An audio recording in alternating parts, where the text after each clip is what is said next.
اعوذ باللہ من الشیطان الرجیم بسم اللہ الرحمن الرحیم۔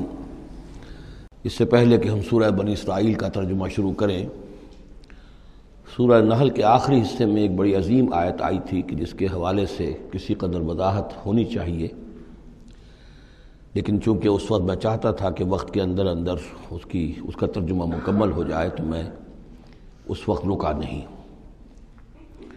یہ آیت نمبر 125 ہے سورہ مبارکہ کی، ادع الی سبیل ربک بالحکمۃ والموعظۃ الحسنۃ وجادلھم باللتی ہی احسن۔ اصل میں اس میں دعوت اسلامی اور دعوت دین کے 3 مختلف لیولز کا تذکرہ ہے۔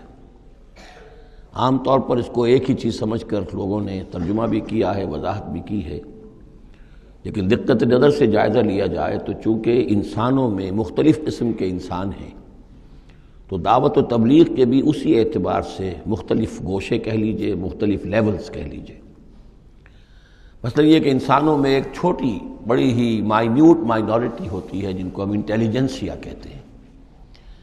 یہ وہ لوگ ہیں کہ جو عقل سے کام لیتے ہیں، کسی بات کو قبول کرتے ہیں تو پہلے عقل سے سمجھتے ہیں تب قبول کرتے ہیں، جذبات سے نہیں۔ اور یہ کہ کسی شے کو رد کرتے ہیں تو دلیل سے کرتے ہیں، اگر قبول کرتے ہیں تو دلیل سے، رد کرتے ہیں تو دلیل سے۔ یہ انٹلیکچوئل مائنورٹی آپ اسے کہیں یا انٹیلیجنسیا کہیں، یا یہ کہ اس کے لیے برین ٹرسٹ بھی ایک لفظ ہے کہ ہر معاشرے کے اندر اس طرح کے لوگ ہوتے ہیں، اور یہ ہوتے بہت کم ہیں تعداد میں، لیکن ڈیسائسو ہوتے ہیں۔ اس معاشرے کا جو بحیثیت مجموعی رخ ہے وہ یہ معین کرتے ہیں۔ عوام کی حیثیت جو ہے وہ ایسے ہے جیسے ایک انسان کے جسم میں ہاتھ پاؤں ہیں، اعضاء و جوارے ہیں، لیکن جو حیثیت ایک انسان کے جسم میں دماغ کی ہے وہ اس برین ٹرسٹ کی ہوتی ہے، انٹیلیجنسیا کی۔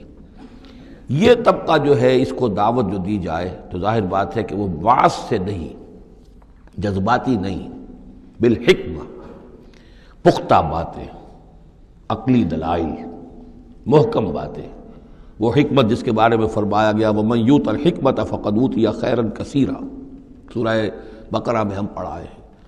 اور وہ حکمت کے جو 3 جگہ پر حضور صلی اللہ علیہ وسلم کی جو تعلیم و تربیت ہے اس کے مراحل میں سب سے اونچا مرحلہ بیان ہوا ہے، یتلو علیہم آیاتہ ویزکیہم ویعلمہم الکتاب والحکمہ۔ یہ حکمت جو ہے گہری باتیں، دانائی کی باتیں، عقل کی باتیں، مسلمہ اصول، ان کے حوالے سے یہ سمجھنا کہ کس شے کی اہمیت زیادہ ہے، کس شے کی اہمیت کم ہے، کیا چیز پرائمری امپورٹنس کی ہے، کیا سیکنڈری ہے۔ ان چیزوں کو جاننے والے لوگ جو ہیں، جو اصول پہچان لیتے ہیں، پھر اصولوں کو منطبق کرنا جانتے ہیں، تو ان کے لیے دعوت جو ہے وہ بھی بہرحال اسی سطح کی ہونی چاہیے کہ وہ دعوت جو ہے دلائل پر، براہین پر۔ جب قرآن کہتا ہے اپنے مخالفین سے ہاتوا برہانکم ان کنتم صادقین، لاؤ دلیل لاؤ، تو ظاہر بات ہے کہ پھر ان کے مخاطبین جو ہیں ان کو بھی حق پہنچتا ہے کہ وہ دلیل طلب کریں۔ اب اس کے لیے ظاہر بات ہے کہ وہی شخص یہ کام کر سکتا ہے جو خود اپنی ذہنی سطح کے اعتبار سے کافی بلند ہو چکا ہو، جس کا اپنا شعور بہت پختہ ہو چکا ہو۔ جب تک کہ وہ خود حکیم نہ ہو تو حکمت کے ساتھ دعوت کیسے دے گا؟ لیکن ایک ہے عام سطح لوگوں کی، عام لوگ جو ہیں جن کے دماغوں میں اس طرح کے کوئی فطور نہیں ہوتے، کوئی وہ عقل کی چھلنی لگی ہوئی نہیں ہوتی، ان کے جذبات جو ہیں اچھے، اگر جذبات اچھی بات کہی جائے تو جذباتی طور پر بھی اپیل ہو جاتی ہے۔ یوں سمجھیے کہ دل جو ہے ان کے کھلے ہیں، کھلی کتاب کے مانند ہیں، آپ جو چاہیں لکھ دیجئے، جیسے کھلی صاف سلیٹ ہے اس پر آپ نے جو چاہا لکھ دیا۔ ایسے لوگوں کے لیے یہ ہے کہ موعظۃ الحسنہ، ایک بات جو ہے اچھی بات ہو، خلوص سے ساتھ کہی جائے، وہ شخص یہ محسوس کرے کہ جو بات یہ کہہ رہا ہے مجھ پر دھونس نہیں جمانا چاہتا، اپنے علم کا روب نہیں ڈالنا چاہتا، بلکہ یہ در حقیقت میری خیر خواہی کی وجہ سے، مجھ سے نفرت نہیں کرتا، میری تحقیر نہیں کر رہا ہے، جو یہ مجھ سے کہہ رہا ہے وہ خلوص سے کہہ رہا ہے۔ از دل خیزت بر دل ریزت، دل سے بات نکلے گی اور دل پہ جا اترے گی۔ یہ ہے موعظہ حسنہ۔ عوام الناس کے لیے دعوت جو ہے وہ اس لیول کے اوپر ہوتی ہے، وہ زیادہ عقلی اور منطقی اور بحثیں اور ان کے سامنے فلسفے کی جو ہے وہ کتابیں کھول کر آدمی بیٹھ جائے تو یہ گویا کہ ان پر ظلم ہے، یہ ان کے لیے تکلیف مالا یطاق ہے۔ تو سب سے اوپر کا لیول ہے ادع الی سبیل ربک بالحکمہ، پھر ہے والموعظۃ الحسنہ عوام کے لیے۔ نمبر 3 وہ ہوتے ہیں کچھ لوگ معاشرے کے اندر کہ جو لوگوں کو گمراہ کرنے پر تلے ہوتے ہیں۔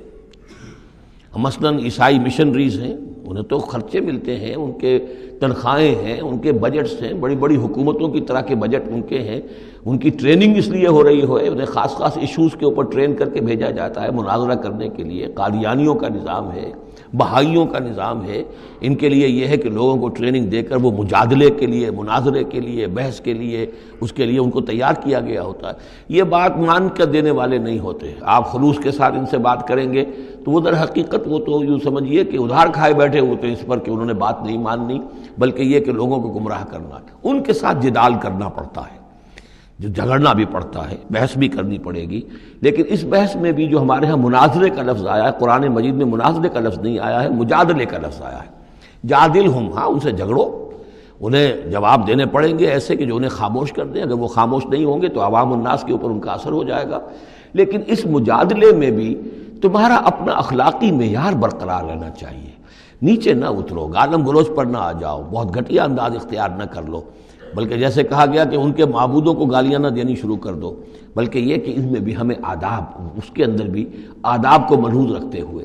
تو یہ 3 لیولز ہیں، ادعو الی سبیل ربک بالحکمت والموعظۃ الحسنۃ وجادلہم باللتی احسن۔ اب اس میں ہر ایک کے لیے پھر تیاری کرنی ہوگی۔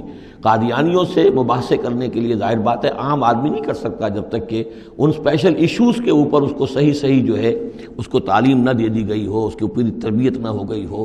اور اسی طریقے سے جو بہائیوں نے کوئی مسائل اٹھائے ہوئے ہیں، منکرین حدیث نے کوئی اٹھائے ہوئے ہیں، تو اس طرح کے لیے جو ہے یہ 3 لیولز ہیں، ان کو سمجھ لیجیے۔ اب آئیے ہم سورہ بنی اسرائیل کی طرف چل رہے ہیں۔ صدق اللہ العظیم۔